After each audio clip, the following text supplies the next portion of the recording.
할렐루야. 오늘도 주일 예배 가운데 함께 하시는 모든 분들을 예수님의 이름으로 환영합니다. 한 주간 잘 지내셨죠? 오늘은 광복 75주년을 기념하여 함께 드리는 주일 예배입니다. 정말로 75년 전에 저희 민족을 해방케 하셔서 하나님을 알고 예배하는 민족으로 세우셨습니다. 우리가 그 놀라운 사랑과 은혜를 기억하시면서 정말로 죄와 사망에서 성령의 법으로 해방케 하신 그 주님을 찬양하며 이 시간 함께 나아가도록 하겠습니다. 우리 은혜로다 함께 고백하며 주님 앞에 찬양하며 나아갑니다.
은혜 가운데 나아가길 소망하십니까? 오늘도 우리를 정말 죄와 사망에서 해방케 하신 그 주님 앞에 기쁨으로 박수치며 나아가도록 하겠습니다.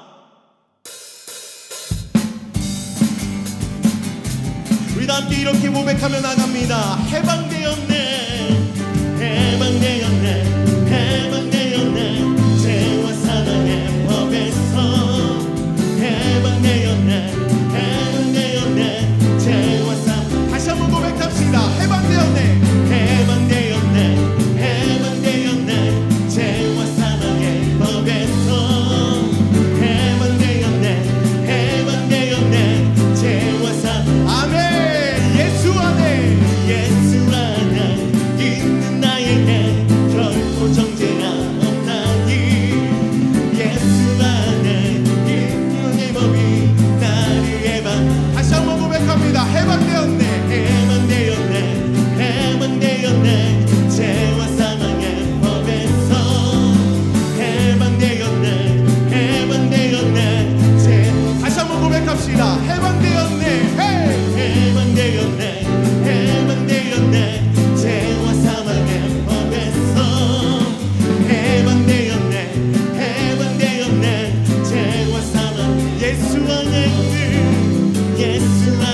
모든 슬픔 내 모든 슬픔 바꾸셨네.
주님께서 이 땅을 다스리고 계신 줄 믿습니다. 믿으십니까? 우리가 아직 눈에 보이지 않아도, 우리가 무언가 아직 잡히는 것이 없게 보일지라도 하나님은 오늘도 신실하게 일하고 계십니다. 우리가 그것들을 믿음으로 고백하며 신뢰하며 이 찬양을 다 함께 고백했으면 좋겠습니다.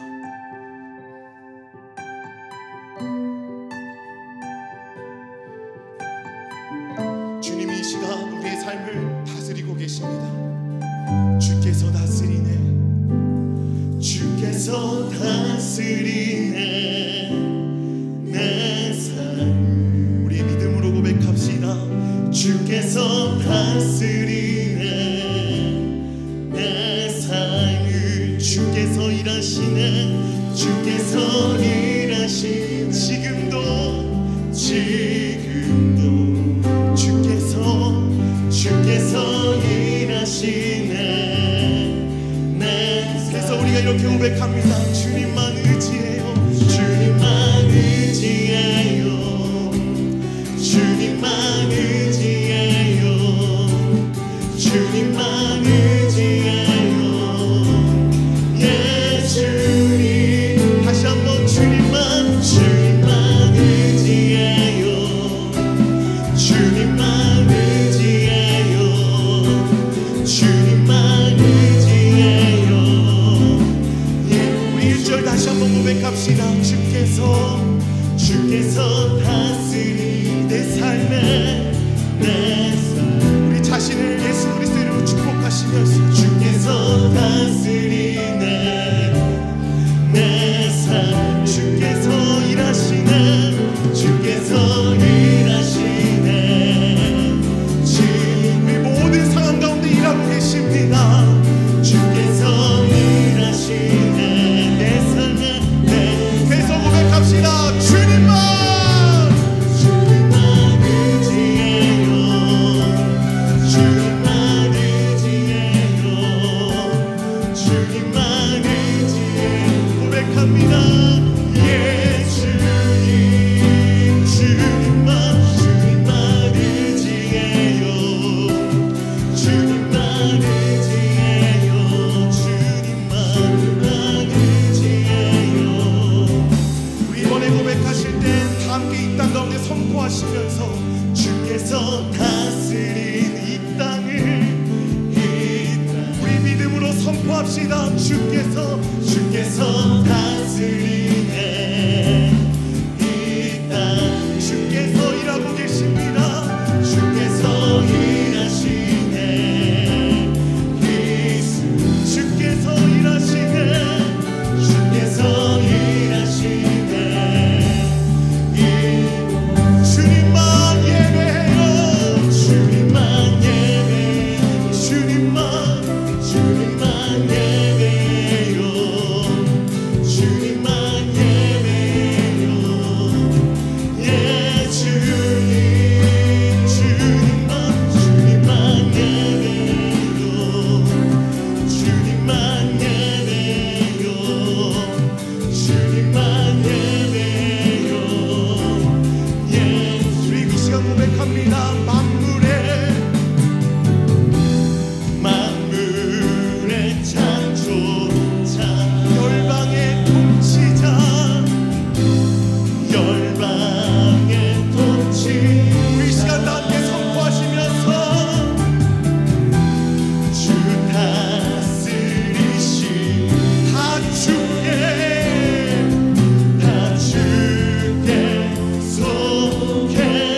속했네. 주님만 사랑해요. 주님만 사랑해요. 주님 이것이 우리의 고백입니다. 주님만 사랑해요. 예 주님만 사랑해요. 주님만 사랑해요. 주님만 사랑해요. 예 주님만 예배요. 주님만 예배. 주님 앞에 믿음을 고백합시다. 주님만 예배. 다른 것 보지 않겠습니다. 주님만 예배요. 예 주님. 우리의 믿음을 다시 한번 주님만 예배요. 주님만 예배요. 주님만 예배요. 예 주님 이곳에 임하신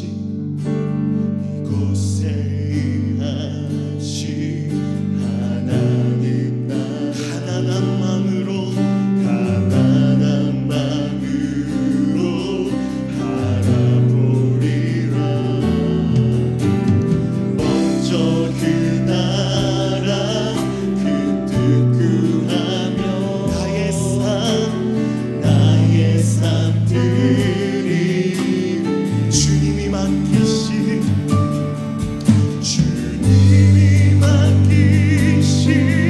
하나님 나라 믿음의 눈으로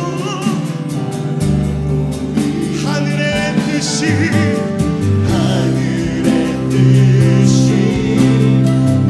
땅 나를 완성될 우리 함께 주님 앞에 믿음 다하여 위에 서리라.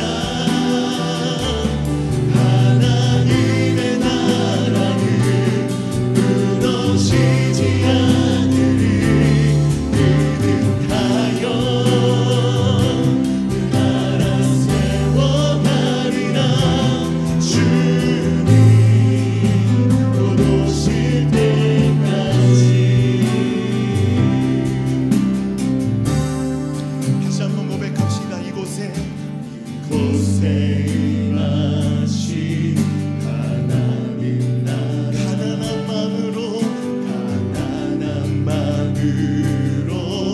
바라보리. 먼저 그 나라 그 뜻 구하며 고백합시다. 나의 삶 드리리. 주님이 맡기신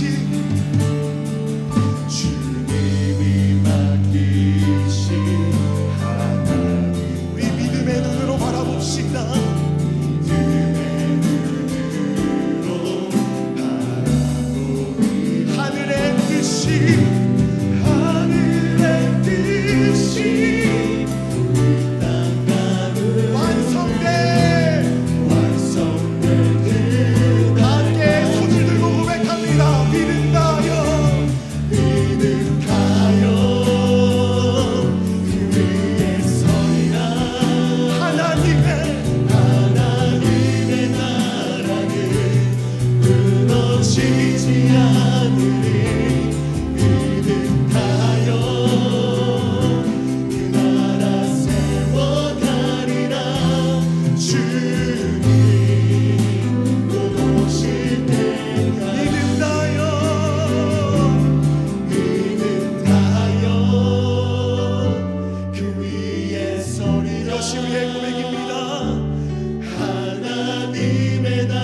함께 고백하며 나아가겠습니다.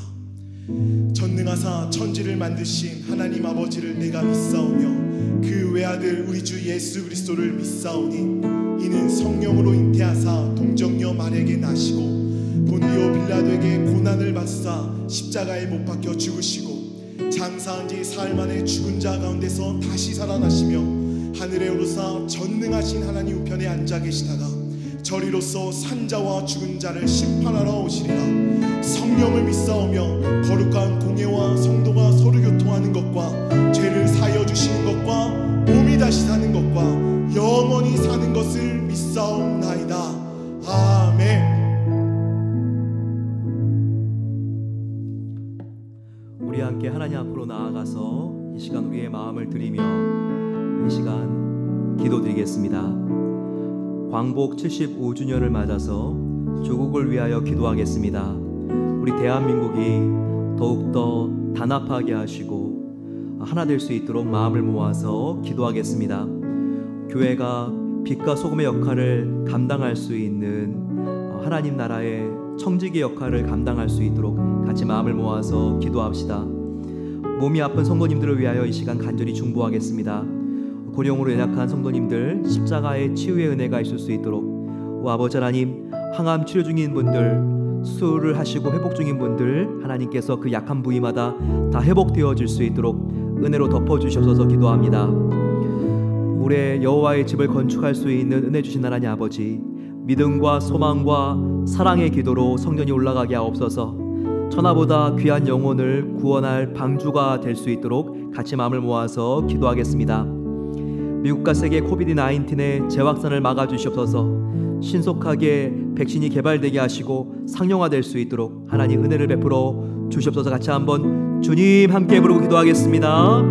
주님, 사랑의 아버지 하나님 감사합니다. 오늘 저희들 함께 이 자리에 나와 하나님께 예배하며 우리나라에 광복을 주신 것을 하나님께 감사로 예배하는 주의를 갖게 하시니 감사합니다.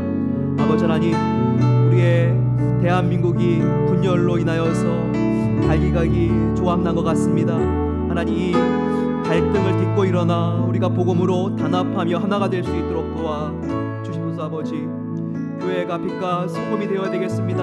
이 사회에 빛이 되어야 될 우리 교회를 하나님께서 다시 한번 쇄신시켜 주시고 깨끗하게 해주시고 다시 한번 아버지 이 민족을 바른 길로 안내할 수 있는 등대가 될 수 있도록 사용해 주시옵소서. 고령으로 연약한 성도님들 하나님 붙잡아 주시옵소서. 우리의 부모님들을 건강하게 치료해 주시기를 기도합니다. 항암 치료 중인 분들 계십니다. 하나님의 오른손으로 이 어려운 기간을 이길 수 있도록 꼭 주님께서 손을 놓지 마시고 붙잡아 주시옵소서. 오 아버지, 우리들 여호와의 집을 건축할 수 있는 해 주신 것에 감사합니다. 천하보다 귀한 영혼들을 태울 수 있는 이 마지막 때에 방주가 준비되어질 수 있도록 마지막까지 하나님께서 모든 절차 가운데 은혜를 내려 주셔서 하나님 영광 받아 주시기를 기도합니다. 오 아버지, 주님께서 모든 어두움이 지나가게 하여 주시고 주님으로 오 아버지 감사합니다.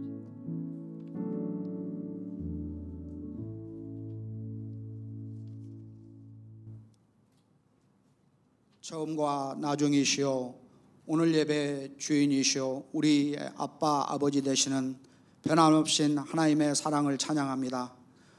우리에게 맑고 화창한 아름다운 주일 새 아침을 주신 하나님께 감사와 영광과 찬송을 올려드립니다. 지난 일주일간의 저희들의 삶을 지켜주시고 거룩한 주일을 맞이하여 하나님께서 기뻐하시는 예배자로 설 수 있도록 인도하여 주시니 감사합니다. 각 가정마다 자녀들과 함께 드리는 오늘 예배가 나 같은 죄인을 살리신 예수님의 십자가의 사랑의 고백의 예배가 되기를 원합니다. 임마누엘 하나님의 평강과 이로와 성령 하나님의 충만한 은혜와 능력으로 가득하기를 소망합니다. 어떠한 상황과 환경 속에서도 우리에게 주어진 하루하루를 감사하며 말씀과 기도로 승리하며 찬양의 기쁨이 넘치는 삶의 예배자로 삼아 주셨기를 간절히 기도드리옵나이다. 저희들의 신음에도 응답하시는 치료자 하나님, 항암 치료와 수술 후 회복과 연약한 어르신들을 십자가의 치유의 은혜를 더하여 주시고 깨끗하게 낫는 역사를 함께하여 주시옵소서. 온 베델 성도님들이 믿음, 소망, 사랑으로 하나 되어 하나님의 집을 건축하게 하시니 감사합니다. 새성전의 모든 공사 일정과 안전과 날씨와 새성전 완공에 필요한 믿음의 기도와 재정도 넉넉히 채워 주시옵소서. 하나님, 코로나 바이러스가 번지고 있습니다. 소셜 디스턴싱과 모든 안전수칙을 잘 지키게 하시고 백신과 치료제가 속히 개발 사용되어서 코비드-19으로 고통당하는 미국과 열방의 백성들을 고쳐 주시옵소서. 우리의 가정과 생업의 현장과 교회와 학교와 캠퍼스마다 6월절 어린 양의 보혈의 피로 발라주시고 바이러스의 감염을 막아 주시옵소서. 예수님의 마음과 눈물로 복음의 씨를 뿌리는 모든 선교사님들의 수고와 희생과 헌신에 축복하여 주시고 외롭고 힘들지 않도록 함께하여 주시옵소서. 선교지를 향한 그리스도의 사랑과 섬김으로 인하여 온 나라와 민족들 가운데 놀라운 예수 그리스도의 복음의 역사가 나타나게 하여 주시옵소서. 감사학기는 오늘은 광복절 75주년 기념 예배를 드리게 하시니 감사합니다. 풍정등화의 환란과 광야에서도 우리 한민족을 사랑하사 고통의 멍에를 벗겨주신 하나님께 감사합니다. 이제는 대한민국과 한인 디아스포라의 주님의 백성들이 더욱더 겸손히 예수 십자가의 길을 걸어가는 작은 예수로 살도록 새로운 부흥의 불길을 허락하여 주시옵소서. 하나님의 말씀을 경홀히 여기는 불순종의 모든 죄악과 우상은 무너지고 사라지기를 원합니다. 영원한 하나님 나라만 오직 높여드리는 제사장 나라 대한민국으로 세워 주시옵소서. 하나 되어 주님이 원하시는 복음 통일, 평화 통일도 이루어 주시옵소서.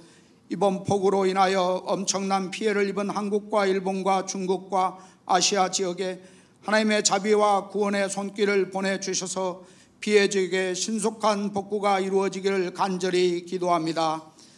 생명의 말씀을 들고 단위에 서신 이도나 목사님을 하나님의 사랑의 손길로 안아주시고 하나님의 권능의 오른손으로 붙들어 주시옵소서. 주여, 우리는 연약합니다. 주님의 말씀과 기도 없이는 하루도 살 수 없습니다. 우리의 교만과 고집과 더러운 자아를 주님 앞에 내려놓기를 원합니다. 주님, 말씀하여 주시옵소서. 우리를 세상에 보내주셔서 생명의 복음이 흘러가는 통로로 사용하여 주시옵소서. 오늘 주시는 말씀에 순종하며 세상을 향한 하나님 나라의 사명자로 살기를 간절히 원하며 살아계신 예수님의 이름으로 감사하며 기도합나이다. 아멘. 우리의 기도를 들어주신 하나님께 아멘, 주를 찬양하나이다 고백하겠습니다.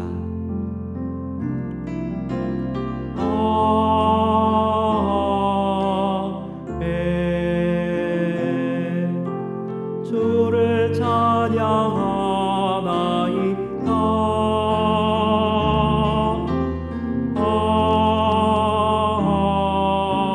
아멘, 주를 찬양하나이다.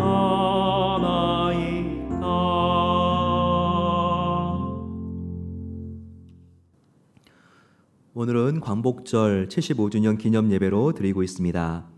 오늘은 예배를 마치고 애국가 제창이 있습니다. 오늘 오전 8시부터 온라인 주일 예배를 드립니다. 오늘 많이 더운 날인데요. 자녀들도 함께 예배를 드릴 수 있도록 격려해 주시면 감사하겠습니다. 영아, 유치, 초등, 사랑부 예배는 8시부터, 중고등부와 EM 예배는 11시 45분부터 드리게 됩니다. 금주에는 은혜의 시간이 마가복음 편이 진행이 됩니다. 큰 은혜가 있으시기를 소망합니다.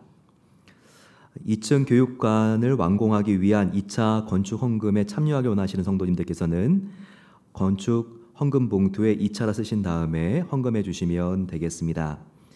현재까지 2차 건축 헌금을 2달 반 동안 120 가정이 참여해 주시고 계십니다. 현재 28만 불 가까이 헌금이 2달 반 사이에 모여졌습니다. 함께 기도해 주신 모든 성도님들께 감사의 말씀을 드립니다. 지난 주간은 성전 외벽에 페인트 칠이 진행이 되고 있습니다. 1~2층 방들의 벽면과 배선 공사가 진행되고 있는데 더운 날씨 속에서 근로자들의 건강과 안전을 위해서 기도해 주시면 감사하겠습니다. 이용섭 성도님의 부친 고 이상설 집사님께서 8월 10일 월요일 날 주님의 부름을 받으셨습니다. 유가족들을 위해서 기도해 주시면 감사하겠습니다.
이 시간에 은혜 받으실 말씀은 다니엘서 2장 31절부터 35절, 성경 1234면에 있는 말씀입니다.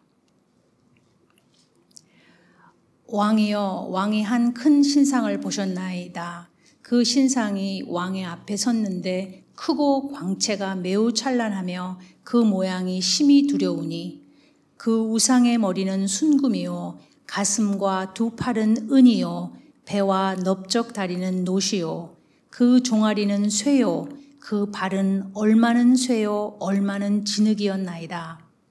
또 왕이 보신즉 손대지 아니한 돌이 나와서 신성의 쇠와 진흙의 발을 쳐서 부서뜨리매 그때에 쇠와 진흙과 놋과 은과 금이 다 부서져 여름 타작 마당에 겨같이 되어 바람에 불려 간 곳이 없었고 우상을 친 돌은 태산을 이루어 온 세계에 가득하였나이다. 이 시간에는 이도나 목사님께서 영원한 주님의 나라를 바라보라 라는 제목으로 은혜의 말씀을 전해주시겠습니다. 어제는 광복절이었고 오늘은 광복절 기념주일로 보내고 있습니다. 2차 대전 때 동맹국이었던 일본과 독일과 이탈리아 이 세 나라는 전체주의를 표방하면서 세계적인 대전을 일으켰습니다. 그들이 침략한 나라를 식민지로 삼고 그 자유를 아주 심각하게 억압했습니다. 우리나라도 일본 지배를 받아서 30년이 넘도록 식민 통치를 받았습니다. 이에 맞선 연합군의 군대는 일본의 히로시마와 나가사키에 원자탄을 투하했습니다. 일본은 무조건적인 항복을 8월 15일 날 하게 되었습니다. 그때 이 세 개의 나라에 식민지로 있었던 많은 나라들이 독립을 했는데 바로 그 나라들 중에 하나가 바로 지금의 대한민국인 것입니다. 여기서 우리가 한 가지 생각해 볼 것이 있습니다. 그것은 우리 조국에 대한 광복이 얼마나 우리들 마음속에 가슴 벅찬 느낌으로 다가오느냐는 것입니다. 광복을 맞은 지 1945년에 광복을 맞았다 그러면 까마득한 옛날이 아닙니다. 바로 해방둥이들은 지금도 많이 살아 계십니다. 75세가 된 것이죠. 그리고 광복 때 어린이 시절과 그리고 청소년기를 보낸 사람들도 지금 많이 생존해 계십니다. 하지만 일제강점기라고 하는 가슴이 미어지는 슬픈 역사가 너무나 쉽게 잊혀지지 않습니까? 그리고 8.15 광복이라는 가슴 벅찬 기쁨이 너무나 빨리 잊혀지는 거 아닙니까? 우리는 이 광복절이 얼마나 의미 있고 특별히 우리 기독교인에게 어떤 깨달음을 주는지를 분명히 기억해야 합니다. 우리나라가 독립을 하는 데 있어서 독립 지도자들에 있어서 교회의 역할은 정말 대단했습니다. 민족 33인이 3.1운동을 했을 때도요, 전체 16명이나 되는 우리 기독교 지도자들이 만세운동을 했고 그리고 기미독립선언서를 작성하는 데 함께 했습니다. 33인 중에서 16명이면 절반이 우리 기독교인이라는 뜻인데요. 그 당시에 한국의 기독교 인구가 전체 인구의 1%밖에는 되지 않았습니다. 그런데도 이렇게 독립운동의 절반 이상이 기독교 지사들이었다는 것입니다. 그만큼 기독교와 교회는 선한 영향력이 사회에 있었다는 것입니다. 하지만 과연 교회가 지금 이 사회에 어떤 영향을 주고 있는가 우리가 한번 되짚어 볼 필요가 분명히 있습니다. 특히 이 독립에 앞장선 사람들 중에서는요, 작은 예수로 살았던 바로 민족 지도자들이 참 많았던 것을 기억해야 합니다. 독립투사 생각하면 왠지 옳은 일은 하지만 성격이 깐깐하고 그리고 고집이 세다는 생각을 우리가 느끼기가 쉽죠.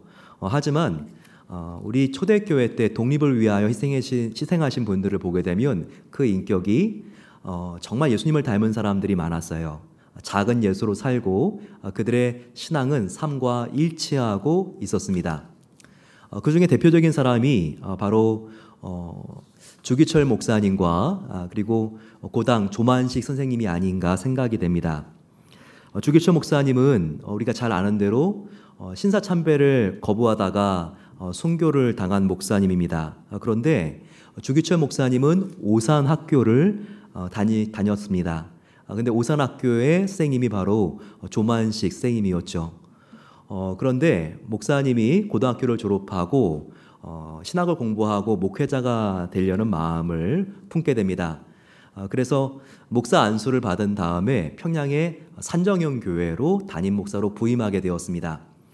그런데 산정형 교회 장로님이 바로 고등학교 선생님이었던 조만식 선생님이었습니다. 주 목사님이 설교를 하는데 그날 예배에 바로 조만식 장로님이 들어왔는데 늦게 들어왔습니다. 목사님이 조만식 장로님을 보시면서 그 자리에 서서 예배를 드리라고 이렇게 고함을 치셨다고 합니다. 근데 그날 또 대표 기도가 조만식 장로님이었다 그래요. 그래서 벌쓰던 장로님은 강단 위로 올라오셔서 본인이 지각을 해서 목사님의 마음을 아프게 한 것에 대하여 눈물을 흘리며 회개의 기도를 드렸다고 합니다. 그랬더니 예배를 나가는 성도님들이 역시 그 선생님의 그 제자라고 이렇게 칭찬을 아끼지 않았다고 합니다. 얼마나 겸손한 분들인가요? 또 얼마나 지킬 것은 정확하게 지키는 관계입니까?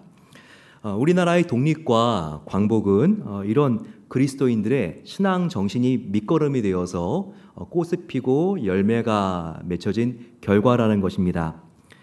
오늘날 크리스찬으로 살아가고 있는 저와 여러분들, 과연 신앙과 우리의 삶이 과연 두 가지가 일치했던 한국의 초대교회의 민족 지도자들, 그들을 우리가 얼마나 더 본받아야 되는지 우리가 광복절에 되짚어봐야 하는 것입니다. 이렇게 세워진 우리의 조국입니다. 하지만 큰 어려움을 겪고 있죠. 코로나가 가신 지가 얼마 되지 않았는데 지금 홍수가 휩쓸고 갔습니다. 이와 같은 어려움들이 계속되지만 그 무엇보다 가장 큰 위기는 무엇일까요? 그것은 바로 보수와 진보 진영 사이에 극렬한 대립이라고 생각이 됩니다. 그런데 이런 진영의 갈등이 어디 한국에만 있나요? 미국도 마찬가지 아닙니까? 11월 대선을 앞두고 이렇게 미국이 진보와 보수로 갈라진 적이 있습니까? 링컨 대통령 때 남북전쟁 이후로 이렇게 갈라진 적은 없었다고 합니다. 저는 미국이 정치, 경제, 군사적으로 모든 부분에 있어서 2등을 탁월하게 앞서고 있었기 때문에 미국은 그렇게 미래를 걱정할 필요가 없다, 이렇게 생각하고 있었습니다. 하지만 이번 처음에 정말 나라가 돌아가는 것을 보면서 미국의 미래가 걱정스러워졌습니다. 나라가 아무리 강하다 할지라도 나라가 무너지는 것은 보통 외부의 적이 아니라 내부의 적 때문에 무너지게 되죠. 내부가 분열하게 되면 청년 제국이었던 로마도 한순간에 무너지지 않았습니까? 경찰이 있어야 된다, 없어야 한다, 마스크를 써야 한다, 쓰지 말아야 된다. 과거에는 고민하지도 않았던 문제들 때문에 국민들이 갈라지는 모습을 보면서 미국의 미래가 걱정스러웠습니다. 여러분들의 마음도 저와 비슷하지 않습니까? 저와 여러분들은 한국에 살다가 미국으로 건너온 이민자, 주재원, 유학생들의 신분입니다. 그래서 한국에 계속 사는 사람들보다는 국가에 대한 견해가 나름대로 정확하게 우리 안에 자리 잡아 있습니다. 그것은 한국과 미국을 비교할 줄을 안다는 것입니다. 서로의 나라의 장단점이 무엇인지를 한국에 계속 살았던 사람들보다는 정확하게 알고 있죠. 또 미국에는 굉장히 많은 나라 사람들이 살고 있습니다.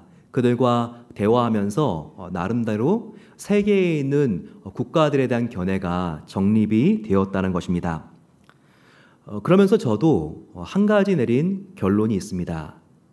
그것은 이 세상에 완전한 나라는 하나도 없다는 것입니다. 제가 내린 결론, 이것은 확실합니다. 만약에 완전한 나라를 찾아서 이민을 떠난다, 그러면 장담하건대 지구를 한 바퀴 돌고 결국 제자리에 올 것입니다. 바로 완전한 나라는 하나님 나라밖에는 없기 때문입니다. 하나님의 그 나라의 영광스러운 복음만이 우리의 인생과 가정과 사회와 국가의 모든 문제를 해결할 수 있는 것입니다. 하나님의 복음밖에는 없는 것이죠. 복음만이 우리에게 진정한 평화와 안식처를 보장한다는 것입니다. 오늘 특별히 바벨론의 왕이었던 느부갓네살이 꿈꾸은 바로 하나님의 나라만이 완전하다는 것을 다시 한번 분명하게 우리의 마음에 선포해주고 있습니다. 바벨론의 느부갓네살 왕이 세계의 패권을 쥐고 있을 때였습니다. 이 왕이 유다까지 가서 유다를 전복시키죠. 멸망당한 유다에서 다니엘과 세 친구를 포함한 수백만 명이 이렇게 지금 나라가 완전히 다르고 언어도 다른 바벨론의 포로로 잡혀오게 됩니다. 그런데 이날 이 바벨론의 왕이 아주 이상한 꿈을 꿨습니다. 한 번도 꾸지 못한, 너무나 생생해서 정말 이것을 풀지 않고는 밥도 넘어가지 않는 그런 꿈을 꾼 것이죠. 그래서 바벨론의 모든 박사들과 술사들을 불러서 내가 어떤 꿈을 꿨는지와 그 꿈의 의미를 해석하라고 합니다. 그 어떤 지식인도 학문적인 권위가 있는 사람들도 그 용한 마술사도 어떻게 꿈을 해석하는 것도 어려운데 왕이 꿈까지 알아맞추라고 하니까 정말 그들이 기가 막힐 노릇이었습니다.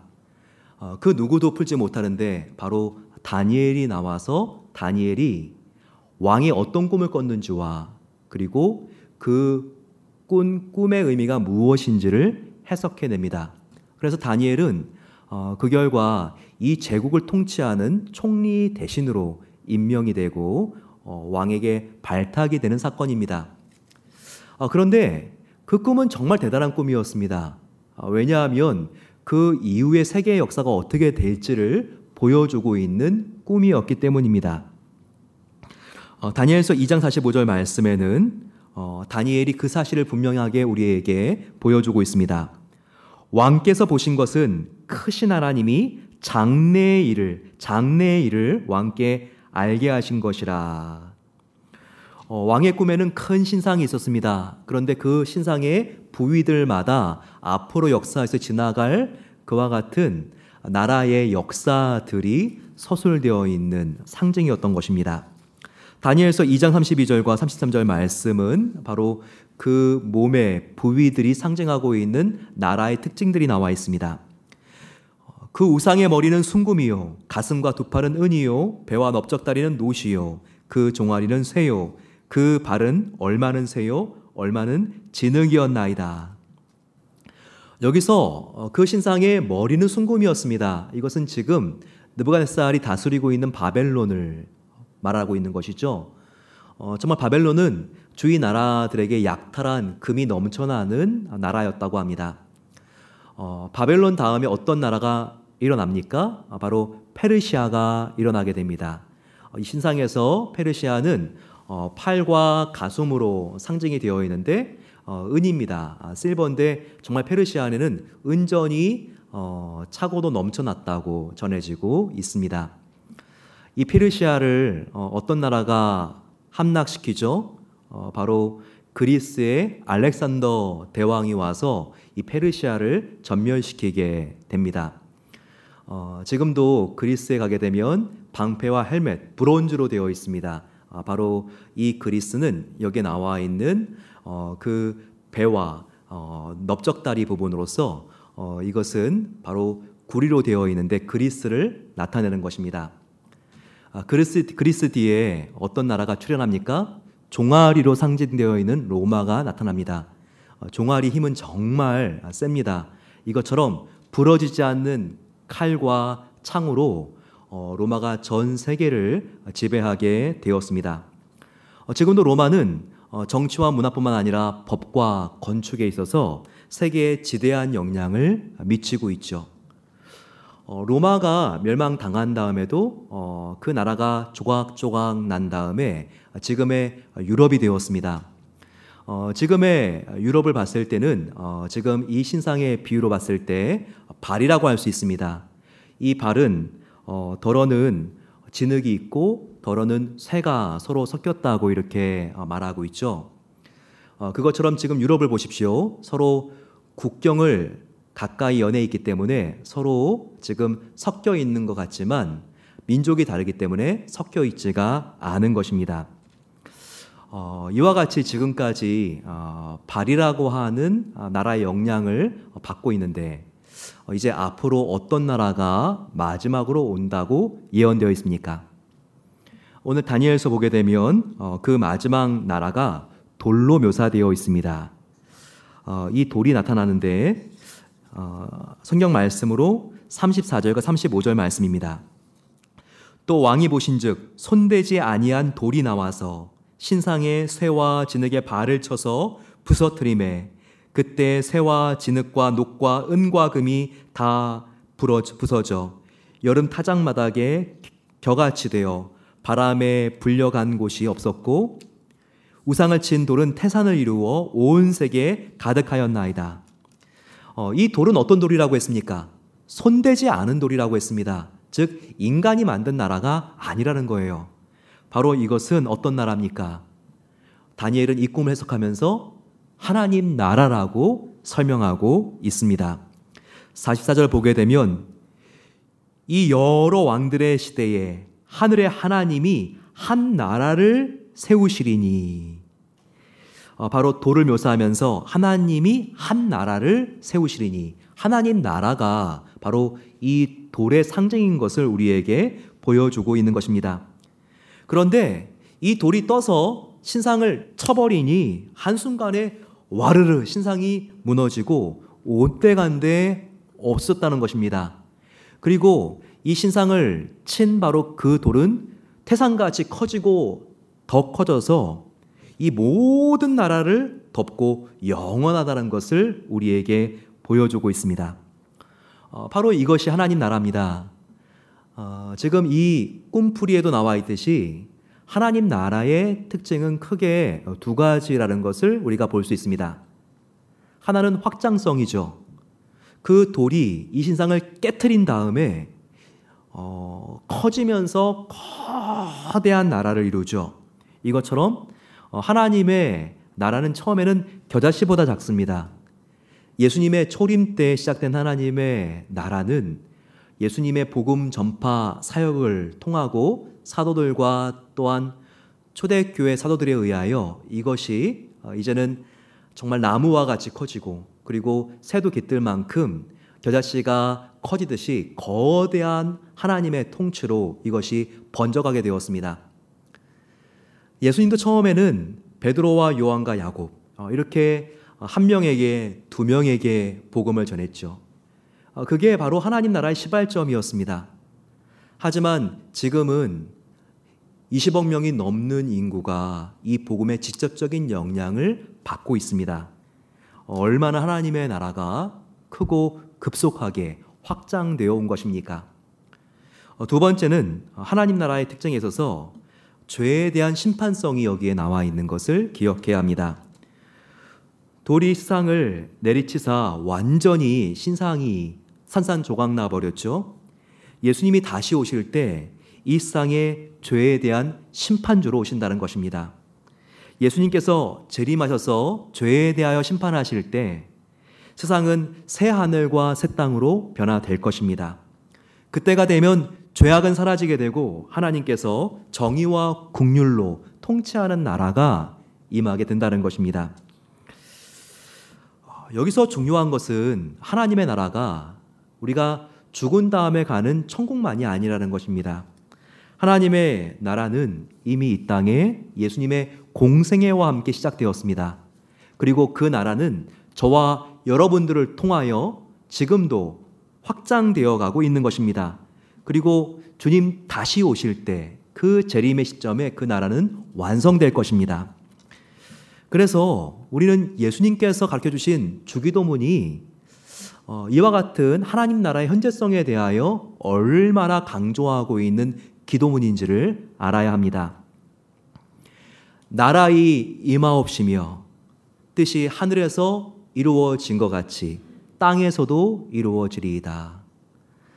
하나님의 나라가 임하옵시며 그리고 땅에서도 이루어지리라.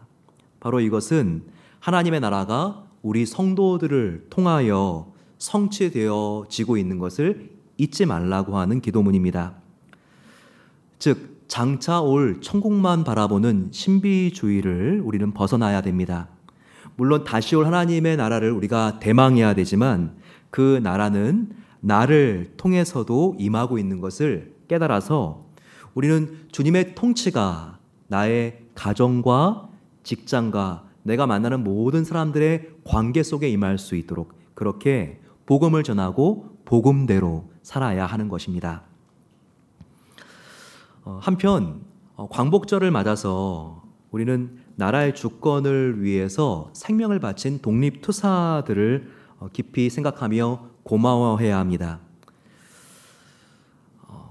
참으로 나라가 어려울 때 다른 사람들은 목숨이 아까워서 정말 저게 불의인 줄 알면서도 아무것도 못했는데 나라를 위해서 생명을 바친 충국 성녀들의 희생들이 얼마나 대단합니까?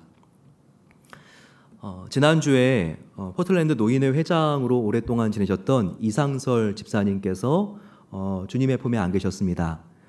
이분은 저희 교회에 출석하시는 분은 아니셨지만 성품이 참 겸손하시고 인자하기 때문에 많은 사람들이 참 좋아했던 분이었습니다. 하지만 그분의 성도님의 자녀들이 저희 교회를 다니고 있죠. 아들이신 이용섭, 브루스라고 하는 분이고요. 또 며느리는 이효성, 스테이시인데 이렇게 의료 봉사도 할 때 도와주시는 치과 의사십니다. 그런데 고 이상설 집사님은요, 독립유공자이신 이한웅 열사의 후손입니다. 이한웅 열사는 정말 고마운 분이죠. 우리나라의 순국 열사 중에서 1호입니다. 우리가 함께 해외에서 독립을 위하여 싸운 분들 중에서 네덜란드 헤이그에서 이준 열사를 비롯해가지고 이렇게 자결로서 독립을 지키려고 했던 사람들을 기억하죠. 그분들보다 2년 빠르게 영국에서 자결을 하셨습니다. 대한제국 때 고종 황제가 바로 이완흥 열사를 영국의 공사로 파견했죠. 지금으로 말하면 영국의 대사로 처음으로 들어간 것입니다. 그런데 일제가 1905년에 외교권을 박탈하려고 하자 바로 영국에서 자기의 생명으로 맞섰던 분입니다. 그때는 1905년도였고 그분의 나이는 31살이었죠.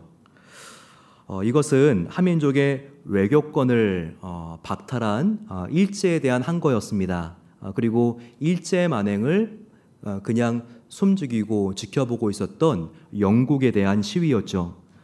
이 열사는 하나밖에 없는 자기의 생명을 조국을 위하여 바치고 희생하여 싸운 것입니다. 그래서 그 당시에 작고 사람들이 어디 있는지도 모르는 바로 그 조선이 아직도 살아있다는 것을 자기의 생명을 바쳐 만천하에 보여주려고 했던 것입니다. 마찬가지로 우리 그리스도인들 한 사람 한 사람들은 하나님의 나라를 위하여 싸우는 투사들이 되어야 합니다. 그래서 죄와 결박된 사람들이 악의 세력인 마귀로부터 해방시켜 줄 수 있도록 우리는 독립투사처럼 살아야 한다는 것입니다. 그런데 우리가 싸울 무기는 총과 칼이 아닙니다. 바로 사랑인 것을 기억해야 합니다. 하나님의 나라는 무력과 전쟁, 다툼, 잔인함이 다스리지 않습니다. 오직 사랑이 통치하는 것이 하나님의 나라입니다. 그래서 이 나라에는 화해와 용서와 자비와 관용과 평화가 넘쳐난다는 것을 기억해야 합니다. 우리도 하나님의 나라가 이 땅에 임하기 위하여 사랑을 심는 자들이 되어야 합니다. 그런데 사랑을 심기 위해서는 우리가 보다 성숙해질 수 있어야 됩니다. 다툼을 종식시키고 사랑과 평화를 심기 위해서는요, 성숙하지 않은 사람은 불가능합니다. 요한 웨슬리의 어머니는 19명이나 되는 자녀를 낳아서 10명을 키웠습니다.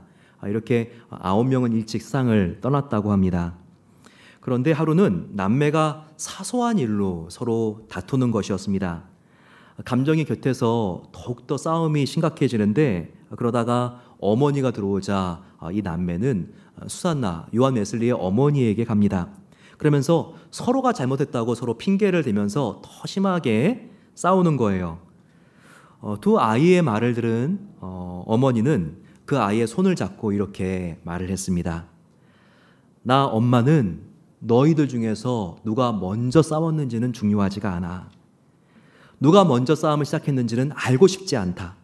내가 지금 알고 싶은 것은 너희 둘 중에서 누가 먼저 다툼을 멈출 건지야. 바로 너희 둘 중에서 누가 먼저 화평의 사람이 될 건지, 바로 나의 관심은 거기에 있다. 그렇지 않습니까? 우리가 문제의 원인을 찾으려면 해결이 되지가 않습니다. 끝이 없어요. 중요한 것은 먼저 누가 시작했느냐가 아니라 누가 먼저 그칠 수 있느냐인 것입니다. 그런데 그칠 수 있는 것은 아무나 그칠 수 있는 게 아니에요. 내려놓을 수 있는 용기가 있는 사람, 그 두 사람들 중에서도 더 성숙한 사람이 아니면 먼저 그칠 수가 없는 것입니다. 지금 우리는 어느 때보다 이와 같은 성숙한 지도자가 필요한 시대를 살고 있습니다. 이사야 선지자에게 하나님이 말씀하셨습니다. 한 시대에 가장 무서운 나의 심판이 무엇인지 아느냐? 한 시대에 가장 무서운 나의 심판은 바로 외적의 침입도 아니고 전염병도 아니고 그리고 흉년도 아니란다. 가장 무서운 나의 심판은 바로 왕이 어린 거야. 참 맞는 말씀입니다. 이스라엘과 유다의 역사를 보십시오. 정말 그 왕들의 성품이 신앙이 어리기 때문에 얼마나 많은 어려움을 국민들이 당하게 됩니까? 참 맞는 말이죠. 외침도 질병도 흉년도 무섭지만 가장 무서운 것은 바로 이 위기에 대응하는 지도자가 어린 것입니다. 지도자의 성품이 어려서 분별력과 책임감과 포용력과 참을성과 배려심이 없는 미성숙함 때문에 나라를 더 위급한 위기로 몰고 가는 것입니다. 그런데 지금 한국과 미국의 가장 큰 위기는 바로 이와 같은 성숙한 지도자들의 부재라는 것입니다. 특별히 지금은 우리의 조국인 한국과 미국에 평화를 신고 국민들을 통합시킬 수 있는 성숙한 지도자들이 필요합니다. 우리가 정말 이것을 위하여, 이 기도 제목을 위하여 함께 기도해야 될 때입니다. 이런 위기 때, 하지만 우리가 세계 역사를 돌아보게 되면 국민들을 통합시킨 지도자가 있습니다. 그 대표적인 사람이 바로 남아프리카의 대통령이었던 넬슨 만델라가 아닌가 생각이 듭니다. 만델라는 남아프리카 공화국에서 최초의 흑인 대통령이었습니다. 그러면서 그는 인권운동가였습니다. 그는 민주화 운동을 하다가 정말 억울하게 종신형을 받았습니다. 그리고는 로벤섬에 수감이 되어서 그 외딴 섬에서 27년간 수감 생활을 하게 되었습니다. 그러면서 얼마나 다른 사람 같으면 자기를 억울하게 만든 가해자에 대하여 복수의 칼을 갈았을까요? 그런데 자신과 자기의 종족에게 이 가혹한 탄압을 했던 가해자들을 그는 진심으로 껴안았습니다. 1990년 그는 이 감옥에서 나가자마자 대통령이 되었는데요. 자기를 끝까지 추격해서 감옥에 집어넣은 백인 정보국 책임자 그리고 자기에게 종신형을 선언한 검사를 대통령궁에 초청합니다. 그리고 그들에게 만찬을 베풀었습니다. 그뿐 아니라 백인들의 가해자를 처벌해야 한다고 하는 동료들이 처벌법을 만들자고 했는데 처벌법 대신에 국민통합 및 화해 촉진법을 만들었습니다. 그리고 그 법에 의거해서 6,800명이나 되는 인종범죄 가해자들, 그들의 진실한 고백을 그가 확인받고 그들을 모두 석방해주고 사면해 주었습니다. 그러면서 그는 이와 같은 복수의 악순환의 고리를 딱 끊어버린 것입니다.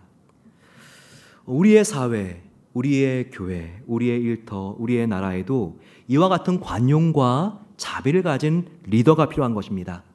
이와 같은 넓은 마음을 가진 지도자가 필요한 시대라는 것입니다. 넬슨 만델라 대통령 어떻게 이것이 가능했을까요? 그는 자기의 자서전에서 어렸을 때 자신은 미션 스쿨을 다녔기 때문에 기독교적인 세계관을 배웠다고 말하고 있습니다. 그러면서 성서적인 정신이 자기의 삶과 판단에 자연스럽게 배어나가게 되었다는 거예요.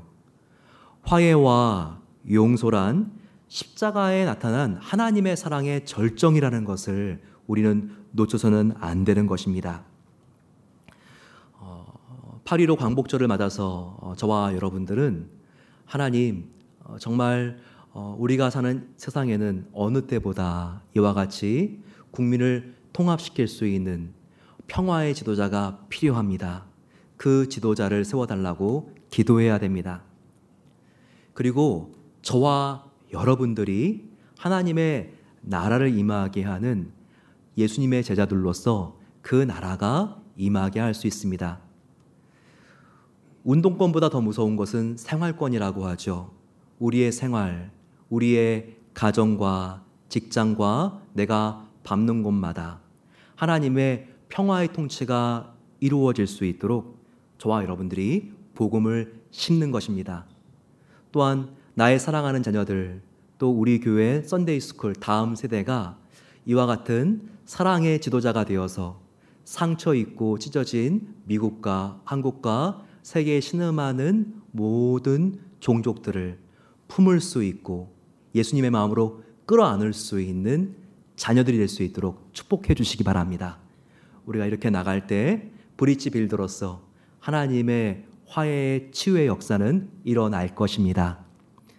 우리 이 시간 같이 하나님의 평화의 나라, 하나님의 정말 그 은혜가 상처 입은 모든 관계마다 정말 사회 깊숙이 정말 스며들어서 하나님의 은혜가 우리를 새롭게 하시옵소서. 우리 같이 마음을 모아서 기도하는 마음으로 찬양하겠습니다. 용서와 화해, 십자가의 예수님의 사랑 안에 이것이 나타나 있습니다. 그의 나라 영원하게 하여 주시고 이 사랑과 진리가 무궁하게 해 주시옵소서. 우리 함께 찬양하면서 예수 하나님의 공의 함께 찬양하겠습니다.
마음을 모아서 간절히 기도하겠습니다. 광복 75주년을 맞아서 이 시간 우리의 나라를 위하여 미국을 위하여 이 시간 기도하겠습니다. 아버지 하나님, 사상의 대립으로 분열된 우리의 민족을 주님께서 긍휼히 주시기를 기도합니다.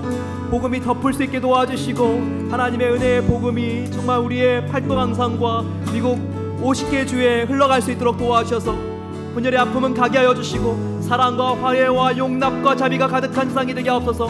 그런 일을 위하여 아버지, 나의 인생과 나의 가정과 나의 자녀가 사용되길 소망합니다. 우리의 가정을 사용해 주시고 우리의 교회를 하나님께서 통하여 일하여 주셔서 같이 한번 주님 함께 부르고 기도하겠습니다. 사랑의 아버지 하나님 감사합니다. 오 주님 영광 받아 광복 75주년을 맞아서 저희는 하마터면 아버지 우리의 민족을 잃어버리고 우리의 언어를 잃어버리고 아버지 아무것도 하나님께서 은혜로 구원해 주신 것에 감사합니다. 아버지 우리의 청년들 하나님 앞에 목숨을 바쳐 나라를 위하여 투쟁하고 원신한 것처럼 아버지 우리도 우리를 위하여 생명을 주신 예수님을 위하여 그분의 나라를 위하여 우리의 생명을 던져 그의 나라를 위하여 헌신하기를 소망합니다. 그런 용기를 주시고 그런 희생을 주시고 아버지 우리의 무기는 칼이 아니요 우리의 무기는 사랑인 것을 고백합니다. 오 아버지 이국과 한국이 섬기는 자가 많아지게 하여 주셔서 더욱더 하나님의 말씀에 비추어 사랑으로 실천하는 성숙한 지도자들이 많아지길 소망합니다. 아버지 그래서 사랑으로 이 나라를 바꾸며 사랑으로 열방을 선교하며 사랑으로 아버지 세계를 뒤집을 수 있는 놀라운 은혜와 역사가 일어날 수 있도록 아버지 함께 하시고 은혜를 베풀어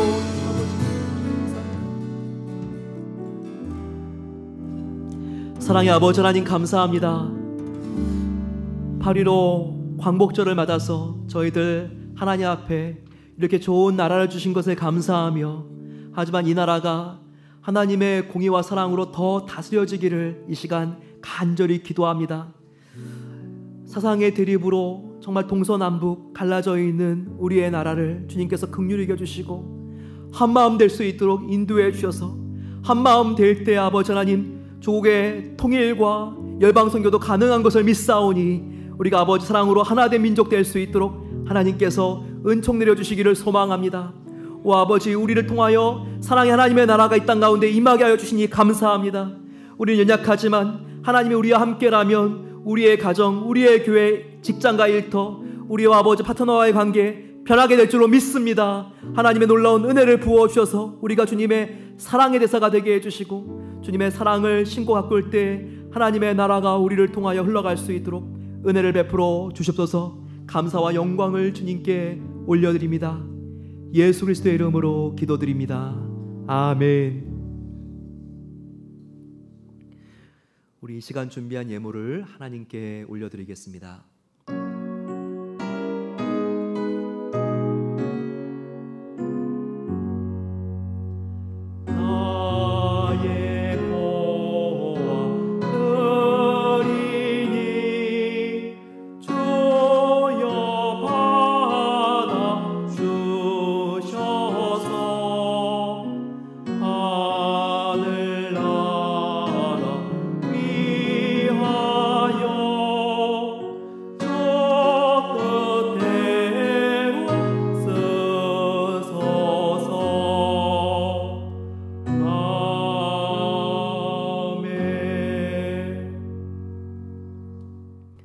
사랑의 주님, 모든 것이 주님으로부터 왔사오니 주님께로 올려드립니다.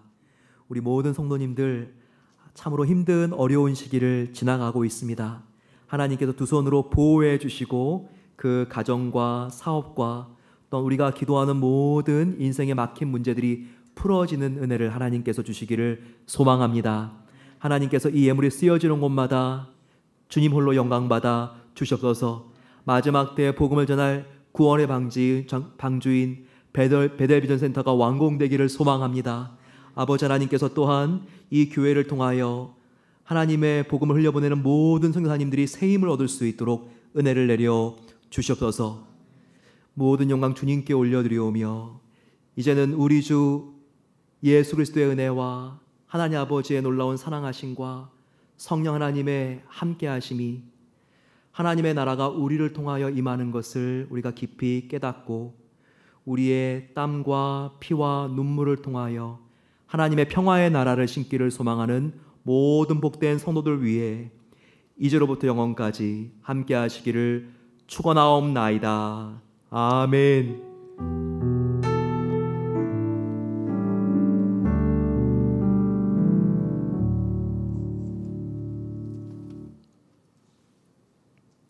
우리 이 시간 조국을 주신 하나님께 감사하면서 애국가 1절 함께 부르겠습니다.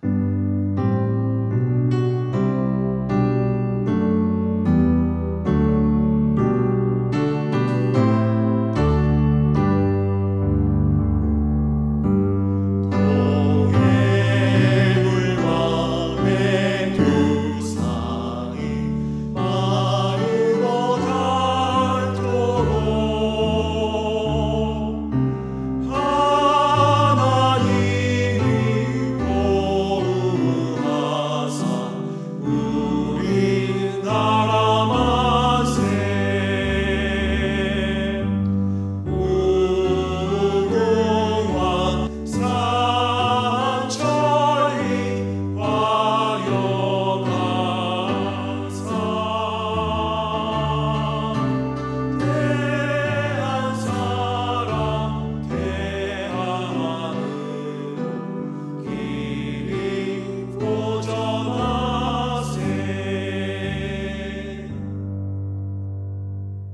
조국의 광복을 주신 하나님께 감사의 박수를 올려드리겠습니다.